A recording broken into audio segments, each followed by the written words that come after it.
안녕하세요. 이번 시간에는 화학으로 바라본 건강 세상 네 번째 조건에 대해서 말씀드리겠습니다. 8개의 주제에 대해서 화학으로 바라본 건강 세상이 구성되어 있는데, 첫 번째가 물, 두 번째가 공기, 세 번째가 빛, 네 번째가 온도, 체온, 다섯 번째가 음식물, 여섯 번째가 호르몬, 일곱 번째가 신경, 여덟 번째가 우리가 할 수 있는 노력들, 이렇게 구성되어 있습니다. 이번 시간에는 네 번째 온도에 대해서 이야기해 보도록 하겠습니다. 자, 여러분, 온도란 무엇일까요? 일반인들 또는 보통 사람들이 온도라는 말을 많이 사용합니다. 저도 평소에 많이 사용을 해왔죠. 그런데 어느 날 한번 생각을 해봤어요. 과연 온도란 무엇인가? 온도라는 개념이 어떤 뜻을 가지고 있는가? 그래서 그런 질문을 하고 한번 조사를 해봤습니다. 그리고 생각을 해봤어요. 온도라는 것이 왜 다른 동물들은 온도라는 개념이 없는데 왜 인간만이 온도라는 개념을 만들어서 사용하고 있을까? 그런 생각을 해봤습니다.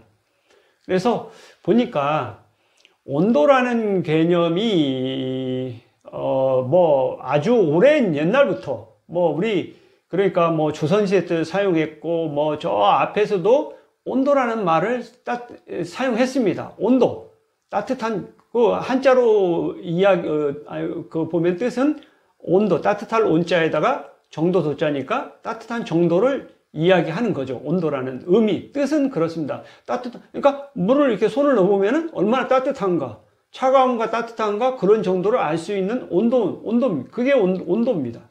그래서 아주 오래전에도 온도라는 말을 썼는데, 과연 온도라는 게, 그런 의미를 가지고 있는데, 그러면은, 온도라는 현대 과학적인 의미에서 온도란 무엇인가?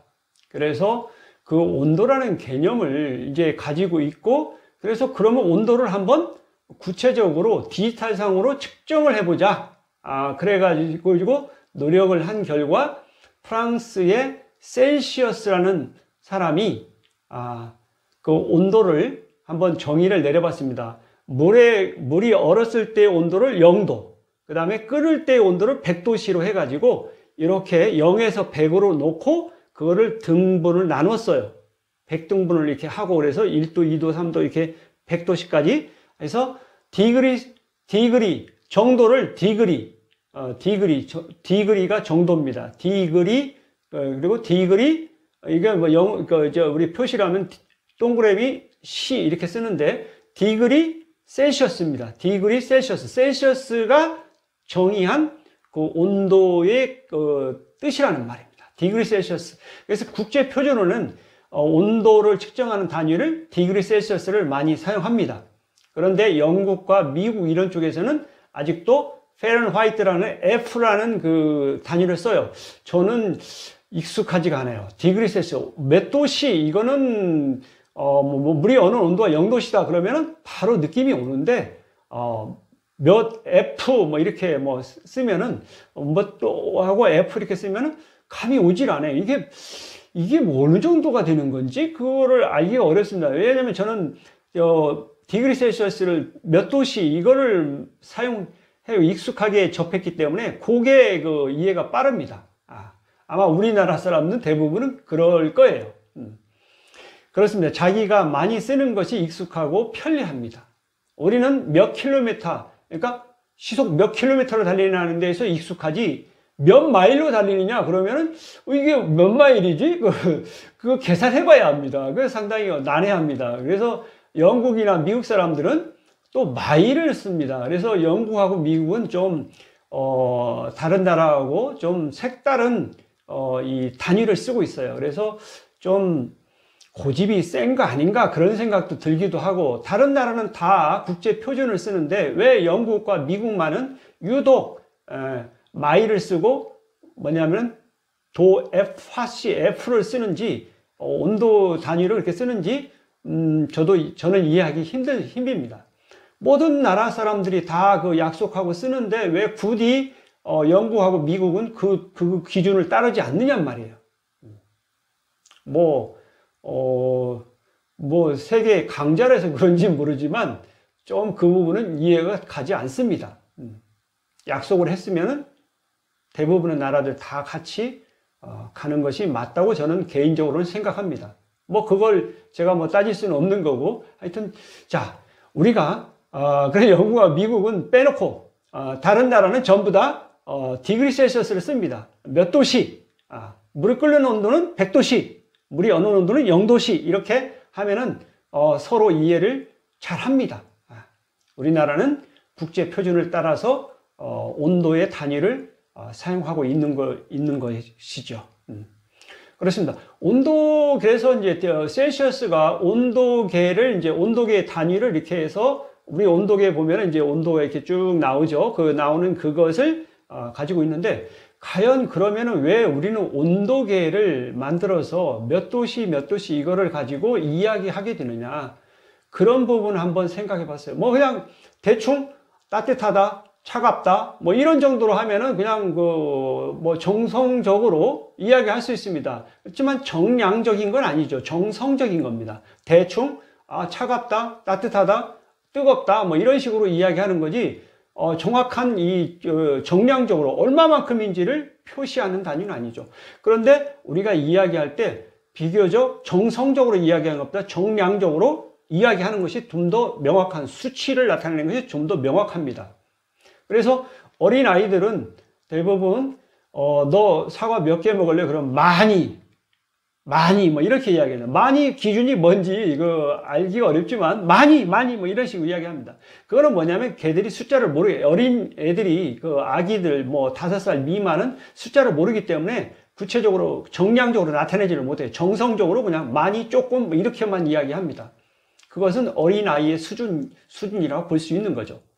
자, 그런데 이제 뭐 숫자를 배우기 시작하고 어른이 돼가면은 정량적으로 이야기를 합니다. 사과 10개, 사과 12개, 5개, 뭐 계란 몇 개, 뭐 이런 식으로 구체적인 수치로 나타나기 시작해요.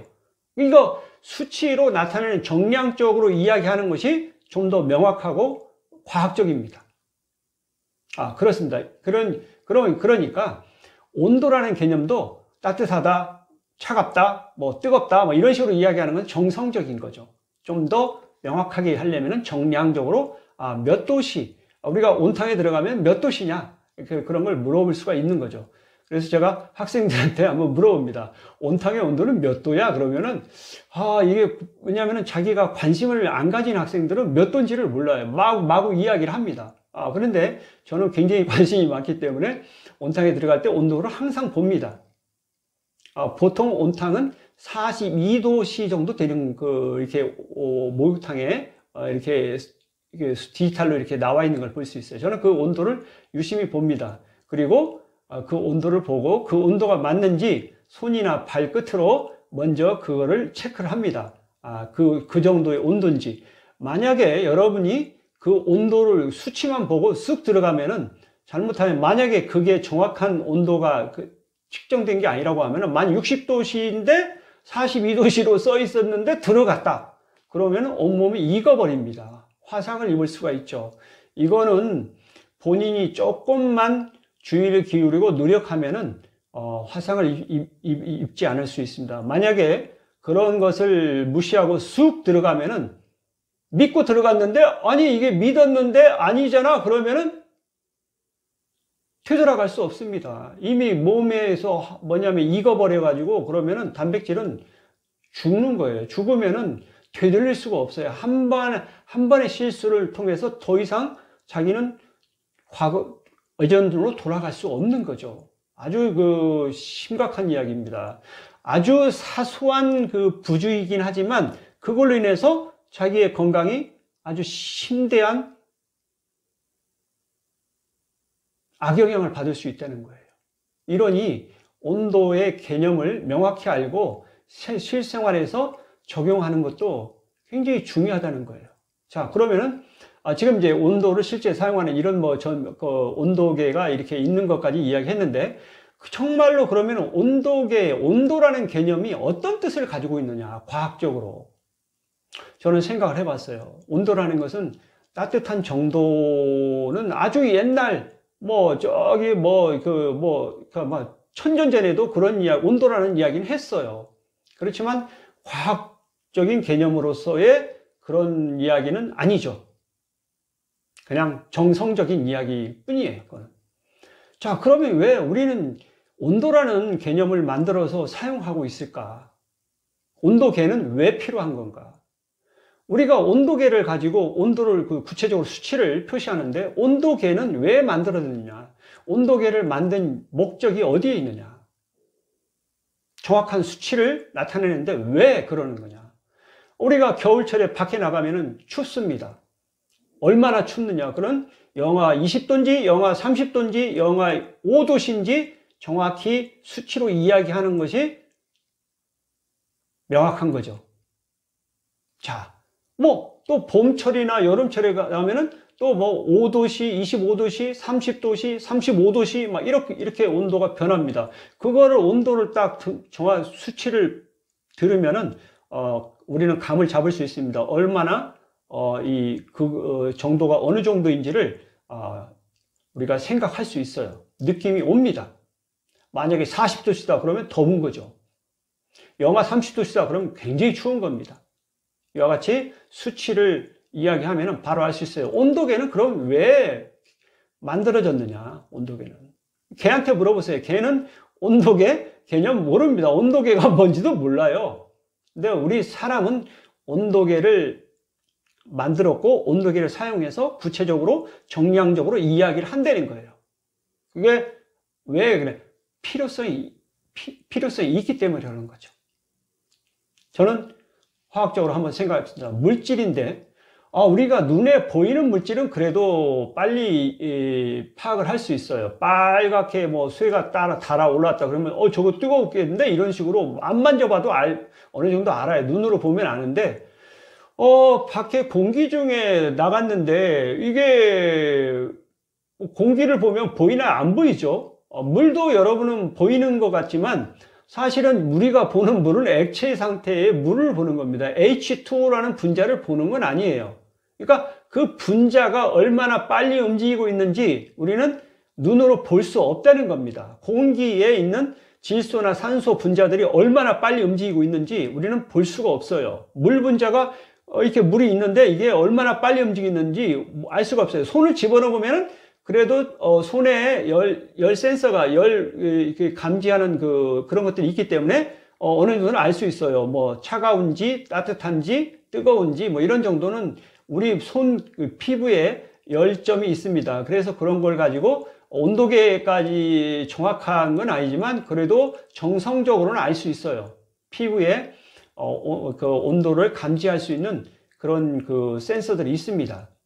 그래서 우리는 그런 피부 감각을 통해서 얼마나 한지 그거를 대응을 할 수가 있어요. 그렇지만 정성적인 거지 정량적인 건 아니죠. 우리 피부는. 자, 온도계는 굉장히 정량적으로 수치를 이야기합니다. 그래서 눈에 보이지 않는 공기들의 입자들이, 분자들이 얼마나 빨리 움직이고 있는지, 물 분자가 얼마나 빨리 움직이고 있는지 그거를 우리는 눈으로 볼 수 없기 때문에 눈으로 볼 수 있는 형태로 나타낸 것이 온도계라고 볼 수 있어요. 온도계는 대표적으로 알코올, 에탄올 온도계와 수은 온도계가 있습니다. 에탄올도 액체고 수은도 액체로 되어 있습니다. 보통 금속은 대부분 고체인데 유독 수은만큼은 액체입니다. 그 많은 금속 중에서 유일하게 금속 중에서 액체로 되어 있는 것이 수은이에요. 수은이 그래서 그러면은 뭐 에탄올 온도계를 쓰는 것도 좋지만 에탄올 온도계는 그게 한계가 있어요. 온도를 측정할 수 있는 한계가 있어요. 아주 높은 온도는 못 측정합니다. 왜 그러냐면은 에탄올 밀도는 1보다 작습니다. 근데 수은의 온도계는 13.6배입니다. 물에. 그러니까 물의 높이가 만약에 9m, 10m가 되면 1기압인데 수은은 76cm만 되면 1기압이 되는 거예요. 그러니까 우리가 9.8m 이 높은 그 물을 사용해서 온도를 잰다고 하면 압력을 잰다고 하면은 엄청 높을 거라고요. 그렇지만 압력을 측정할 때 수은을 사용하면은 굉장히 유리하죠. 자, 온도계에 사용하는 것은 대부분 에탄올과 수은을 사용하는데 수은은 높은 온도까지도 측정할 수 있는 반면에 에탄올은 좀 더 낮은 온도 범위를 측정했습니다. 그래서 일반인 우리 그 일상생활에서는 에탄올 온도계를 써도 무방해요. 뭐냐면 온도가 그렇게 높지 않기 때문에 바깥의 실의 온도를 측정할 때는 에탄올 온도계면 충분합니다. 그렇지만 화학 실험실이라든지 과학적으로 쓸 때는 수은 온도계를 쓰는 것이 좀 더 넓은 범위를 측정할 수 있기 때문에 수은 온도계가 더 많이 사용된다고 봐야죠. 자, 그러니까 무슨 얘기냐면은 액체는 우리 눈으로 볼 수 있습니다. 에탄올이라는 액체와 수은이라는 액체는 눈으로 볼 수 있기 때문에 우리 눈으로 얼마나 높이 올라가고 몇 도씩 올라가는지를 이렇게 바로 볼 수 있어요. 그러니까 보이지 않는 물 분자가 얼마나 빨리 움직이는지, 공기에 있는 분자들이 얼마나 빨리 움직이는지, 우리 눈에 보이지 않는 분자들이 얼마나 빨리 움직이고 있는지 알아내는 방법은 눈으로 볼 수 없는 이것들이 때립니다. 이것을 그 에탄올 분자나 수은 분자를 이렇게 때려주면 그것이 온도가 바깥의 온도가 높으면은 팽창이 돼서 쭉 올라가고 온도가 낮으면 수축이 돼서 쭉 내려오고 뭐 이런 것을 가지고 눈으로 보이는 상태로 우리는 온도를 측정할 수 있는 거죠. 온도계를 사용해서 온도를 측정할 수 있습니다. 자, 온도계는 우리가 필요에 의해서 만든 거죠. 그러니까 우리가 볼 수 없는 분자들이 얼마나 빨리 움직이는지 그거를 간접적으로 눈으로 볼 수 있는 액체 형태로 변환시켜서 그 높낮이를 보고 그 수치를 봐서 우리가 온도를 이야기하게 되는 겁니다. 그러니까 온도라는 개념은 우리가 보이지 않는 분자들의 세계를 얼마나 빨리 움직이는지를 알 수 있는 하나의 수단이라고 볼 수 있어요. 수단. 그렇습니다. 우리는 분자를 볼 수 없어요. 대부분의 분자는 우리 눈으로 보이지 않습니다. 셀룰로스도 굉장히 큰데 셀룰로스 분자 못 봅니다. 녹말 분자도 굉장히 커요. 근데 우리 눈으로 보이지 않습니다. 대부분의 분자는 우리 눈으로 단백질 분자도 보이지 않아요. 자, 그러니까 우리 눈으로 볼 수 있는 분자는 뭐가 있나요? 볼 수 있는 분자, 타이어 분자는 보세요. 타이어는 하나의 그 분자로 되어 있다고 그래요. 큰 분자로. 그러니까 그런 큰 분자들, 그런 거 이외에는 대부분의 분자는 우리 눈으로 봐가지고 분자의 크기, 움직임 이런 것은 알 수가 없어요. 그렇지만 우리는 우리 눈으로 확인할 수 없지만 우리 인간은 탁월한 능력을 가지고 있기 때문에 볼 수 없지만 그거를 우리 눈으로 볼 수 있는 형태로 변환시켜서 그거를 간접적으로 알아내는 거죠. 온도라는 것도 그런 측면이 있습니다. 자, 온도의 뜻이 뭔지, 그리고 온도라는 개념이 뭔지 간략하게 한번 알아봤습니다. 자, 그러면은, 우리가 이제 온도의 그걸 알았어요. 자, 그러면 우리는 온도라는 것을 사용하는데, 우리의 몸의 우리 몸의 온도는 체온이라고 합니다. 체온. 몸체자에다가 온도 온자를 써서 체온의 온도는 체온이라고 몸의 온도는 체온이라고 이야기를 하는 거죠. 그래서 우리의 몸의 체온은 36.5도씨가 됐을 때 정상 온도라고 이야기합니다. 개인에 따라서 약간의 차이는 있겠지만 대체로 대부분의 사람들은 36.5도씨일 때 가장 건강한 상태라고 이야기할 수 있는 거예요. 그래서 온도를 측정했을 때 36.5도 근처에 가면은 건강한 상태고, 만약에 온도가 40도를 넘어간다 그러면 이상이 있는 겁니다. 뭔가 문제가 있는 거예요, 몸에. 그리고 온도가 또 반대로 35도씨까지 내려갔다 그러면은 그것도 문제가 있는 겁니다. 35도씨 내려가면은. 자, 이와 같이 어떤 우리가 이야기하는 정상 온도에서 벗어나면 그 문제가 있는 거예요. 그러니까 온도를 잘 측정을 해보고 자기의 몸의 온도를 측정해보고 그 온도가 어떻게 되는 건지 그걸 잘 이렇게 관리를 하면은 건강한 삶을 살 수 있다는 거예요. 이것도 하나의 우리 몸에 있어서의 건강의 하나의 조건이 되는 거예요. 온도도. 그러니까 여러분들 우리 몸에서 아까 화학으로 바라본 건강에서 과학적으로 바라보는데, 과학적으로 바라보면은 우리 몸이 건강하기 위해서는 여러 가지 조건이 필요해요. 물, 공기, 빛, 온도, 체온, 음식물, 그 다음에 호르몬, 신경, 다 조건이에요. 그런 조건들이 최적의 조건으로 됐을 때 가장 건강한 상태로 있을 수 있다는 거죠. 자, 우리 체온에 대해서 지금 이제 이렇게 이야기를 하고 있는데, 정말입니다. 체온이. 그래서, 나이가 들면 손발이 차가워진다. 수족 냉증이 생긴다. 이런 이야기를 합니다. 저도 이제 건강 실험을 해봤는데, 저 발도 차갑고 손도 차가워지더라고요. 그래서, 발 뒤꿈치에 막 각질이 생기고, 손바닥에도 각질이 생기고, 손발이 차가워요. 그래서 나는 이게 세상에 뭐냐면 우리 유전적으로 잘못 태어나서 내가 왜 이러지? 그런 식으로 생각을 했는데, 제가 건강 실험을 하고, 그래서 했는데 보니까, 이제는 손발이 따뜻해졌어요. 손발이 따뜻해져가지고, 수족 냉증으로부터 벗어나고, 발 뒤꿈치에 각질도 없어지고, 손바닥에 각질도 없어지고, 웬만한 문제는 다 해결했어요. 내 탓이더라고요. 내 탓입니다. 그래서, 손발 수족 냉증도 따뜻해졌고, 그 다음에 목 위에도 전반적으로 좋아졌습니다. 자, 무슨 이야기냐면은, 저는 농담으로 이런 이야기 합니다.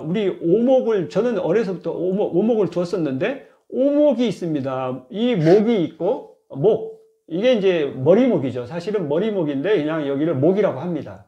그리고 손목이 2개 있습니다. 그리고 발목이 2개 있습니다. 그래서 발목 2개에 손목 2개에다가 이 목까지 합하면 5개의 목이 됩니다. 그래서 이게 오목인가?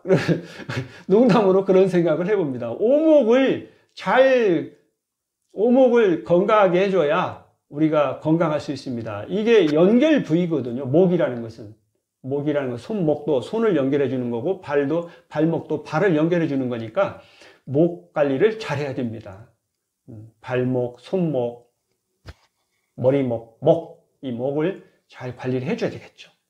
그래서 피가 잘 순환되게 해서 뭐냐면은, 우리 몸으로부터, 심장으로부터 멀리 떨어져 있는, 아무래도 심장으로부터 멀리 떨어지는 부분이 피가 가기가, 가장 어렵겠죠. 거기까지 피가 잘 간다고, 혈액순환이 잘 된다고 하면은 건강한 거예요. 근데 어른이 되면 대부분 발과 손과 머리 쪽이 뭐냐면 피가 잘 가지 않습니다. 혈액순환이 잘 되지 않아요. 그래서 온갖 문제들이 생깁니다. 그거는 한번 생각해 볼 문제예요. 그게 왜 그러냐. 나이가 먹으면 아무래도 이게 이제 우리도 이제 자동차를 사용하면은 오래되면은 중고가 되면은 좀 이렇게 망가지기 시작합니다. 망가지기 시작해가지고 오래 쓰면 그래요. 그래서 망가진 이 자동차를 중간에 잘 관리를 해서 기름칠도 하고 이렇게 해주면은 이게 오래 쓸 수가 있는데 막 타면은 자동차 빨리 망가집니다.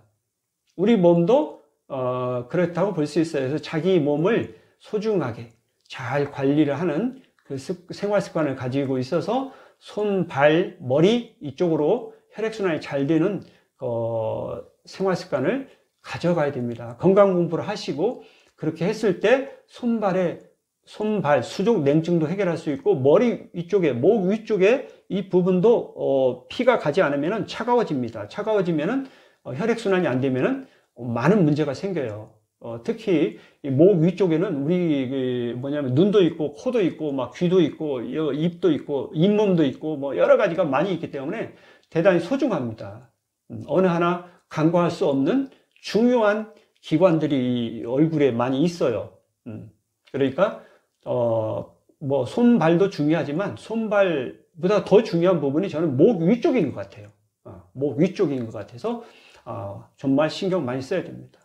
그래서 어떤 사람은 우리 이제 동양에서는 이 두한종열 이렇게 이야기합니다. 옛날에는 과학적인 그런 지식이 없었기 때문에 머리는 차갑고 발은 따뜻하면은 건강하다. 그래서 두한종열을 이야기하는데 지금 현대 과학적으로 보면은 머리의 온도가 36.5도가 아니고 더 만약에 35도씨가 된다면 머리에 문제가 생기는 겁니다. 머리 쪽에 발바닥에 온도가 더 높다고 발바닥의 온도가 더 높고 머리의 온도가 낮아야 된다? 이거는 저는 과학적이지 않다고 생각을 해요. 머리도 36.5도가 돼야 되고 발바닥에도 36.5도가 돼요. 손바닥에도 36.5도가 돼야 정상이고 건강한 겁니다. 그러니까 무슨 이야기냐면은 어느 부분이든지 36.5도가 됐을 때 우리 손바닥이 됐던 손끝이 됐던 발끝이 됐던 머리끝이 됐던 36.5도가 돼야 되는 거예요. 그것이 정상적이고 건강한 겁니다. 이거는 무슨 이야기냐면 옛날에는 아마 몰랐을 거예요. 열 에너지가 어디에 생성되고 어떻게 공급되는지를 몰랐을 거예요. 그렇기 때문에 그런 생각을 했을지 모르지만 지금은 그게 밝혀졌습니다. 어떻게 밝혀졌느냐? 우리 각 세포에서 미토콘드리아에서 에너지를 생체 에너지를 생산하고 열 에너지를 생산합니다. 그러니까 그 열 에너지가 어디서 생기냐면 각 세포에서 생산하는 거예요. 그러니까 그 세포에서 열을 충분히 생산 못하면 그 부위는 온도가 내려가고 차갑게 되어 있고 체온이 내려가게 되어 있습니다. 내려가면은 그 부위는 열악한 환경이 되는 거죠. 화학 반응을 잘 못하게 되고 결국엔 그 세포가 살기 어려운 조건이 되고 어려우면은 정상 세포가 살기 어려우면 암세포로 가는 거예요. 머릿속이 됐던, 어느 부위가 됐던, 간이 됐던, 폐가 됐던 관계없습니다. 문제가 생기려면 혈액 공급이 잘 안 되고, 거기에 미토콘드리아가 열 에너지를 생산하지 못하면 그 부위는 열악한 환경이 돼서 화학 반응이 일어나지 않으면서 정상세포가 살기 어려운 조건으로 가는 거예요. 그러면은 질병으로 가고 암세포로 가는 겁니다.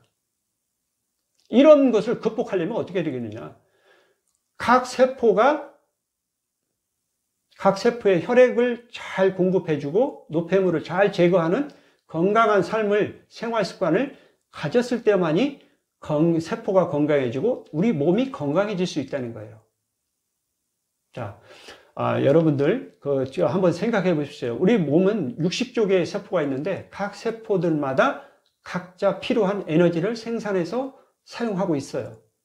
그런데 우리 일반 가정에서는 전기를 쓸 때 어떻게 하냐면 저 멀리 있는 발전소에서 발전을 해가지고 거기에서 전선을 통해서 이렇게 각 가정에 공급을 합니다.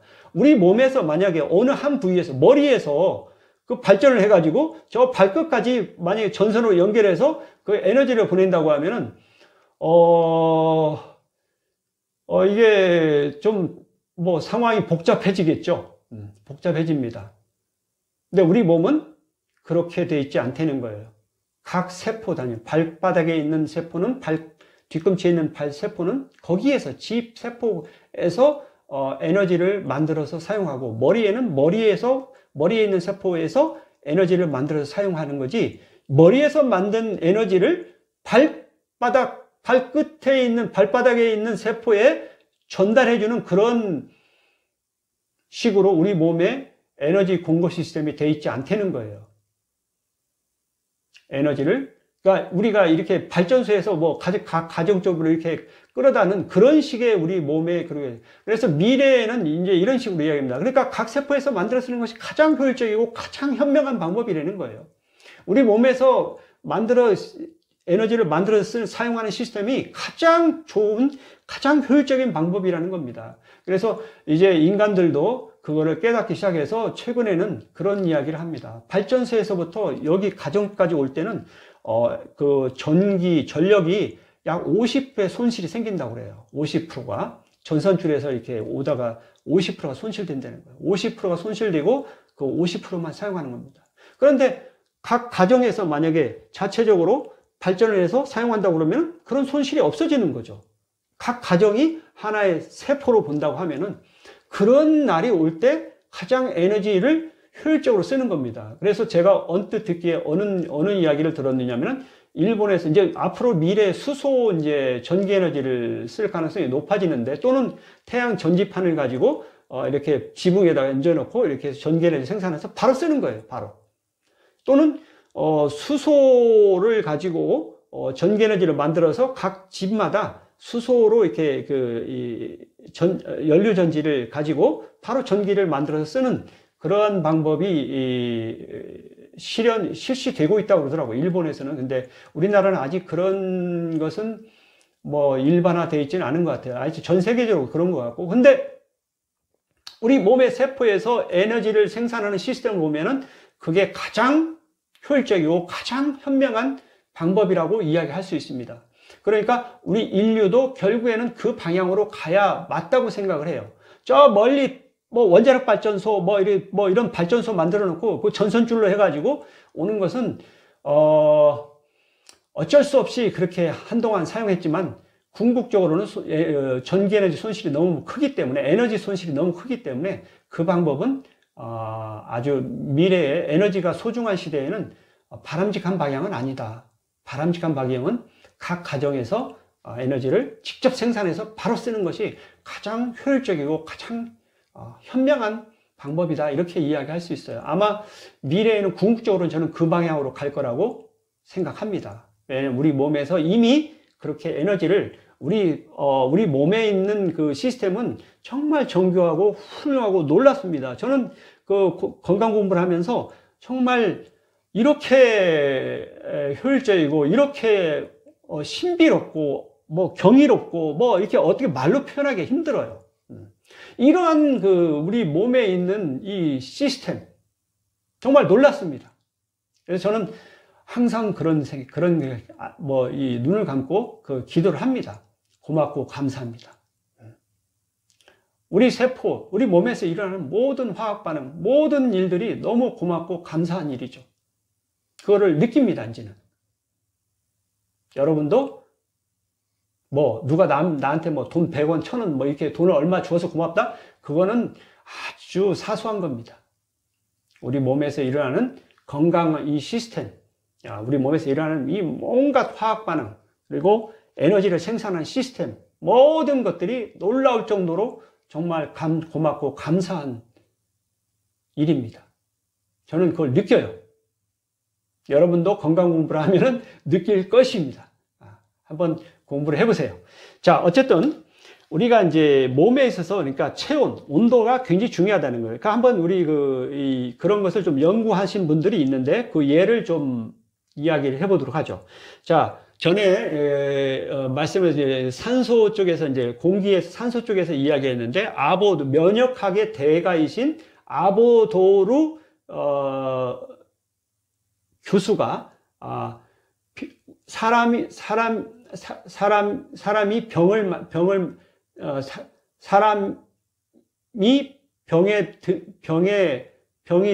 병이 만들어지는 단 두 가지 원인, 그렇게 책을 쓰신 게 있는데 뭐냐면 단 두 가지 원인이 뭐냐? 저산소와 저체온이라는 거예요.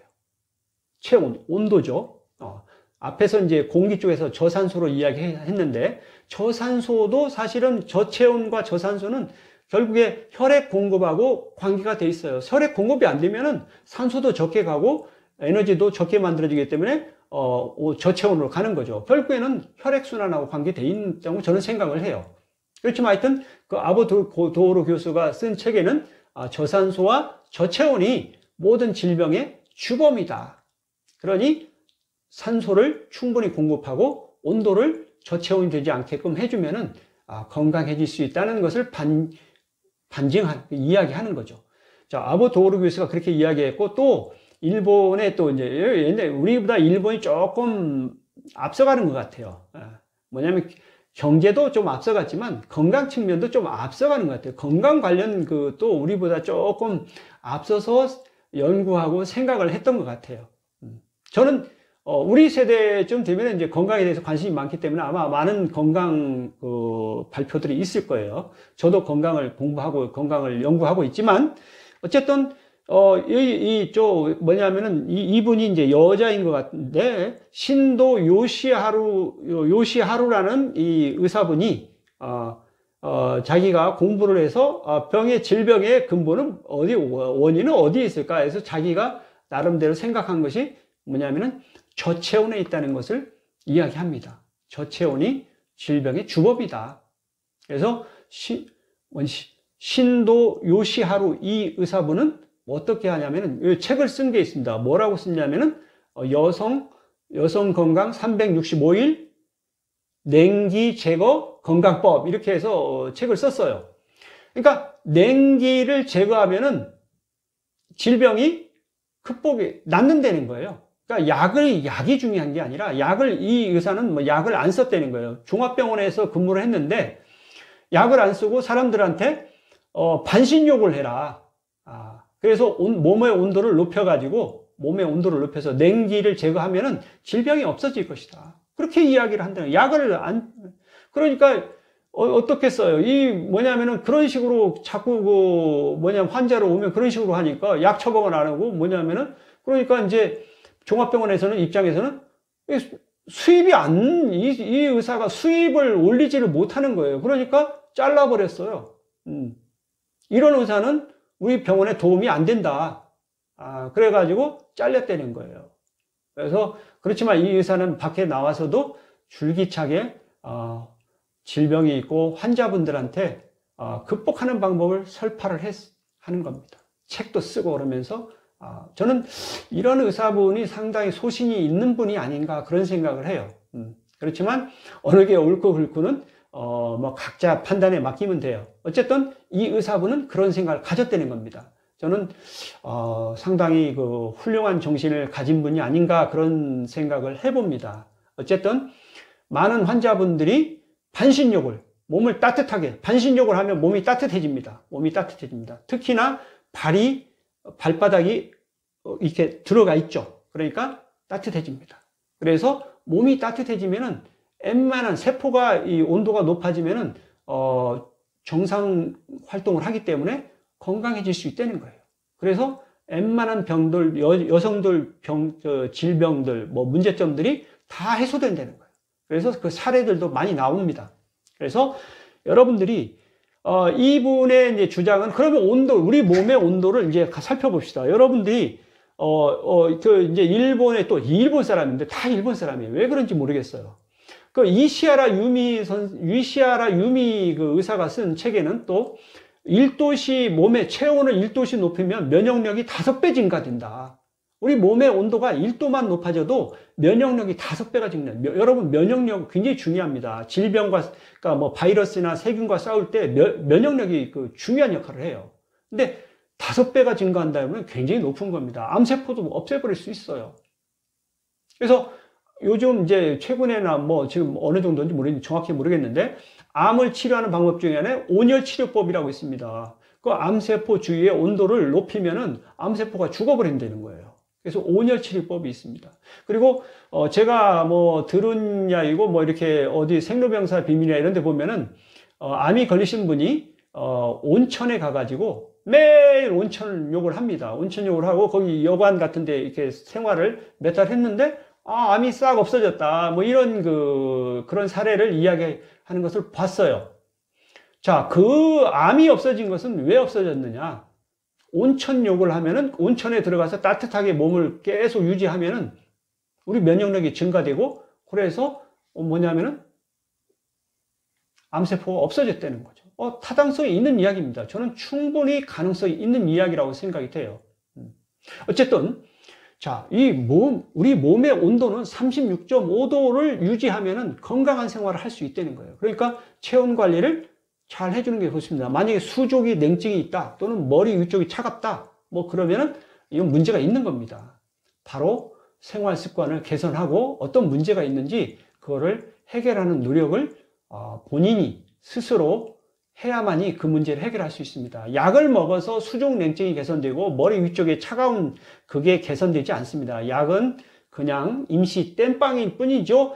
그게 근본적으로 혈액순환을 이렇게 근본적으로 개선해 가지고 손발이 따뜻해지고 목 위쪽이 따뜻해지는 그러한 방법은 아니에요. 자, 그러면은 이제 우리 한번 그러면 어떻게 하면 우리 몸을 체온을 높일 수 있느냐? 그 방법들에 대해서 간단하게 몇 가지 이야기를 해보죠. 어떻게 하면 우리 몸을 따뜻하게 온도를 높일 수 있을까요? 여러분 한번 생각해 보세요. 어떻게 하면 우리 몸의 온도를 체온을 높일 수 있을까? 저도 생각을 해봤어요. 그래서 여기 온도 측면에서 해봤습니다. 좀 더 어떻게 보면은 손쉬운 방법이 운동입니다. 운동을 하면은 우리 몸의 온도가 올라갑니다. 운동을 걷기를 하던 뭐 이렇게 해서 운동을 합니다. 운동을 하면은 그러니까 움직이면은 체온이 올라가게 돼 있어요. 움직이면은 우리 몸이 에너지가 필요합니다. 에너지가 필요하니까 미토콘드리아, 세포 안에 있는 미토콘드리아에서 에너지를 생산합니다. 생체 에너지도 생산하지만 거기에 부수적으로 또 열 에너지도 생산합니다. 그러니까 열 에너지가 많이 나오게 되는 거죠. 움직여야 나옵니다. 안 움직이고 가만히 있고 그러면은 미토콘드리아가 활동을 하지 않습니다. 이 사람은 에너지가 필요 없는 사람인 것 같다. 그러니까 병원에 가가지고 병실에 누워가지고 입원해서 가만히 누워있으면은 빨리 죽을 수밖에 없습니다. 미토콘드리아가 활동을 하지 않습니다. 열 에너지를 생산하지 않아요.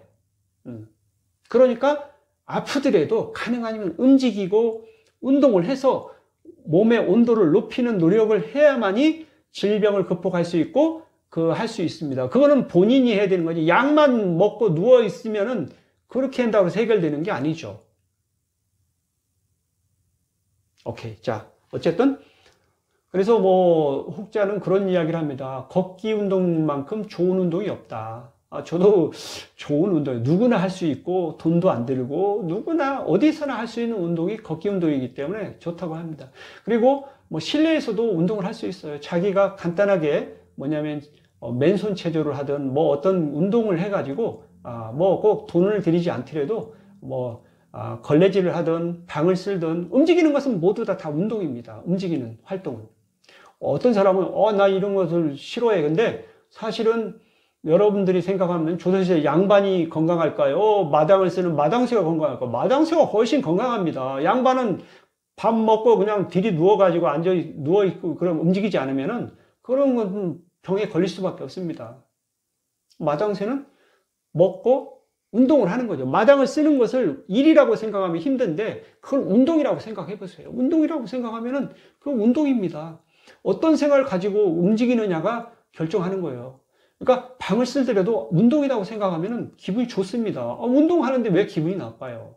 내 몸을 위해서 하는 건데.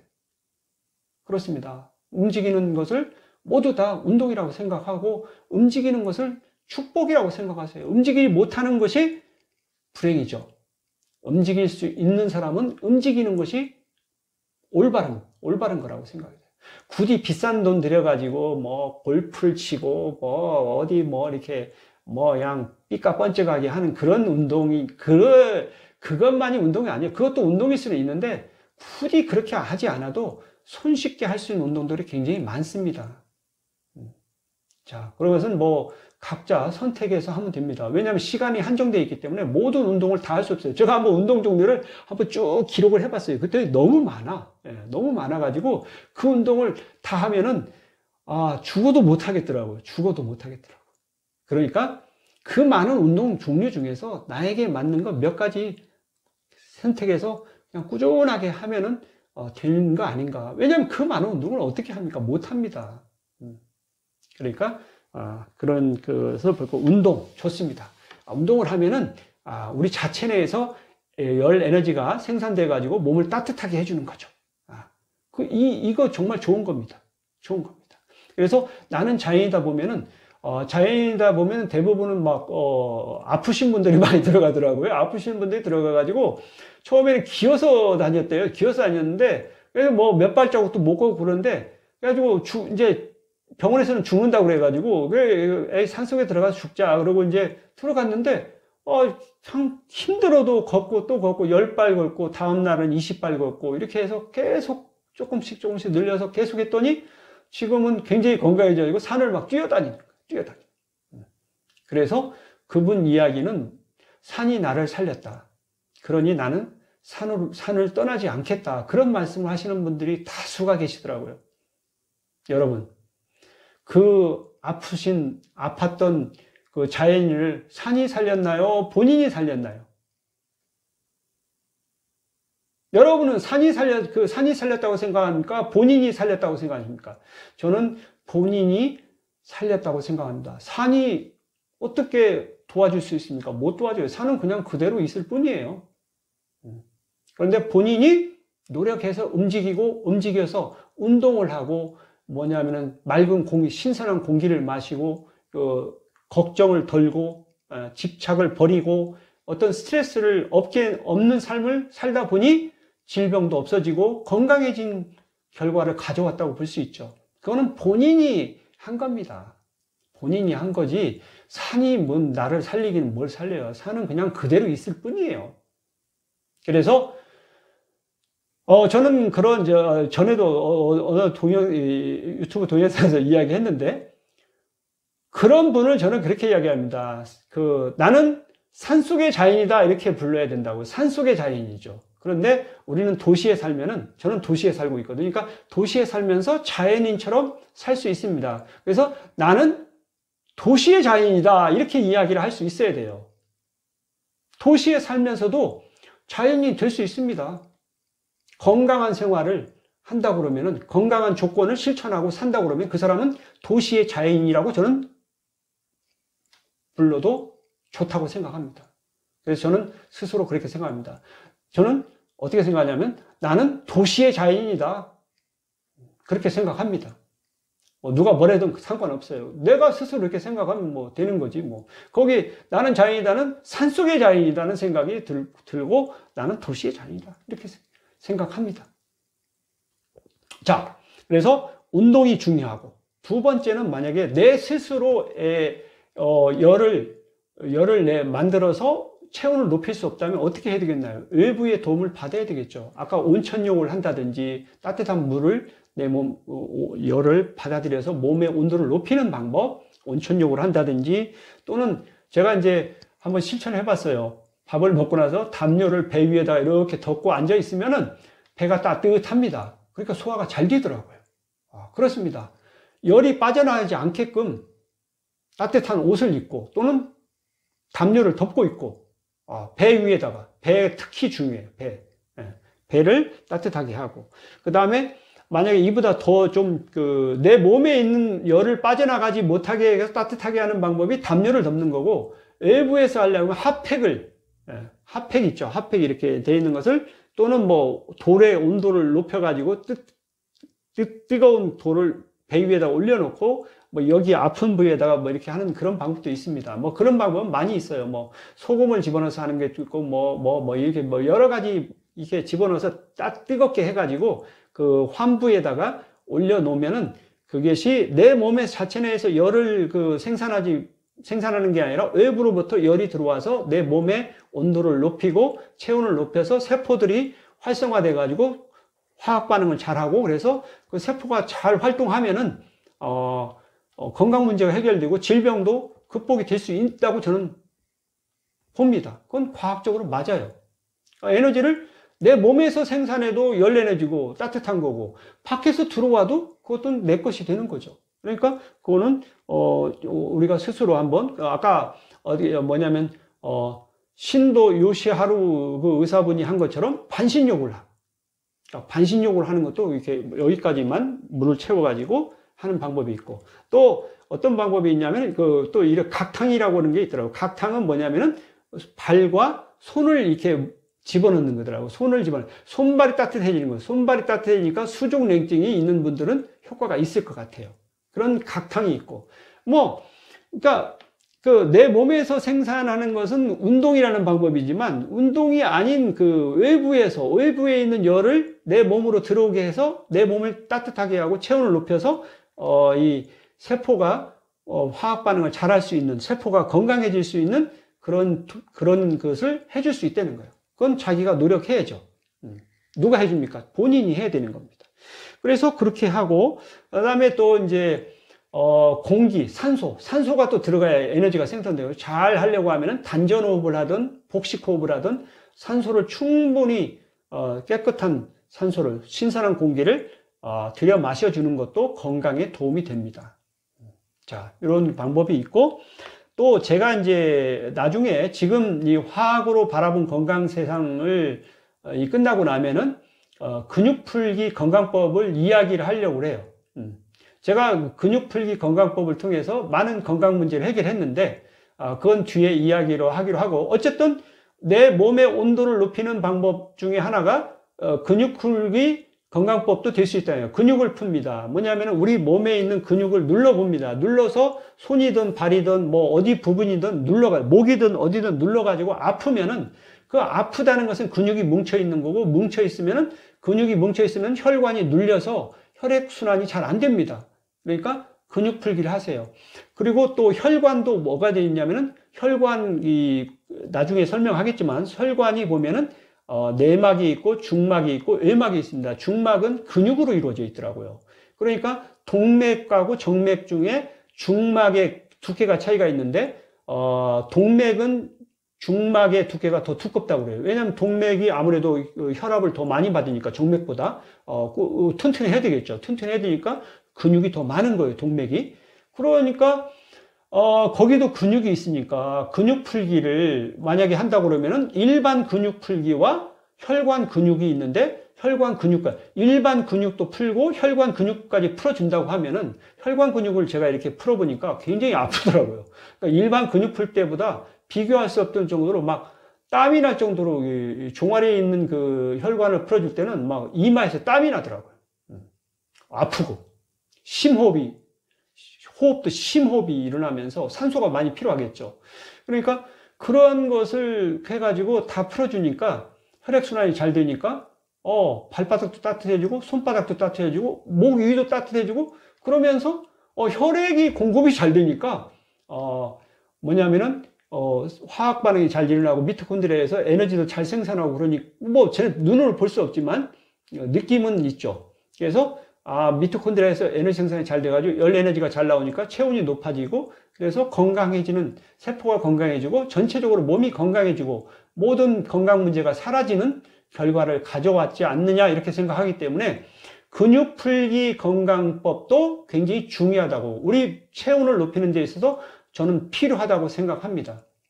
이상으로 여러분들 제가 이제 이 온도, 체온에 대해서 말씀드렸습니다. 굉장히 우리 건강에서 그 중요한 부분이라고 생각이 돼요. 그러니까 체온을 자기가 만약에 손이나 뭐 부분적으로 어디 부분이 온도가 낮아졌다고 하더라도 그 부분을 잘 관찰하셔서 그 왜 온도가 낮아졌는지 어느 부분에 문제가 생겨서 그 온도가 낮아졌는지 그거를 원인을 원인을 해결하고 그러면은 그 원인이 해결되면은 거기에 세포들이 문제가 해결됩니다. 만약에 제가 이제 발 뒤꿈치에 뭐냐면 각질이 막 이렇게 두껍게 쌓여가지고 이게 나이가 드니까 생기는 거예요. 그래서 왜 이게 내가 우리 조상이 나를 유전적으로 문제가 이렇게 태어나게 만들었나? 그래가지고 기분이 되게 나쁘더라고요. 그랬는데 제가 지금은 뭐냐면은 그 건강실험 근육 풀기 하고 나서 종아리 근육 풀고 발 근육 풀고 그랬더니 발 뒤꿈치에 뭐냐면 혈액순환이 잘 되니까 발 뒤꿈치에 각질이 안 생겨요. 깨끗해요. 정말 깨끗합니다. 그러니 내가 조상 탓을 내가 한동안 했었는데 이게 무언가 이게 조상 탓을 한 것 자체가 민망한 상황이 되더라고요. 그래서 내 탓인데 왜 조상 탓을 했을까? 그래서 저는 이제 압니다. 조상 탓을 하고 유전자 탓을 하는 것은 무책임한 거다. 남 탓을 하는 거고 결국에는 자기가 문제가 있는 것은 대부분은 뭐냐면은 내 탓인데 그거를 모르고 자꾸 남한테 화살을 돌리는 그러한 잘못을 저질렀다는 것입니다. 그렇죠. 여러분도 혹시 그럴지 모르기 때문에 한번 점검을 해보시고 근데 모든 건강 노력을 했는데도 해결이 안 된다 그러면은 조상 탓을 하십시오. 유전자 탓을 하십시오. 이거는 내가 어떻게 해볼 수 없는 거다. 그렇게 해도 괜찮습니다. 해도 안 되면은 조상 탓을 하고 남 탓을 하세요. 그렇게라도 해야 마음이 편하죠. 그렇습니다. 어쨌든 여러분들 혹시 내가 잘못한 거 없는지를 되돌아보고 생활 습관을 개선해서 건강한 길로 가시기를 바랍니다. 감사합니다. 자, 이제 마쳐야 되겠어요. 구호를 외치고 마치도록 하겠습니다. 소중한 나, 건강한 행복. 감사합니다.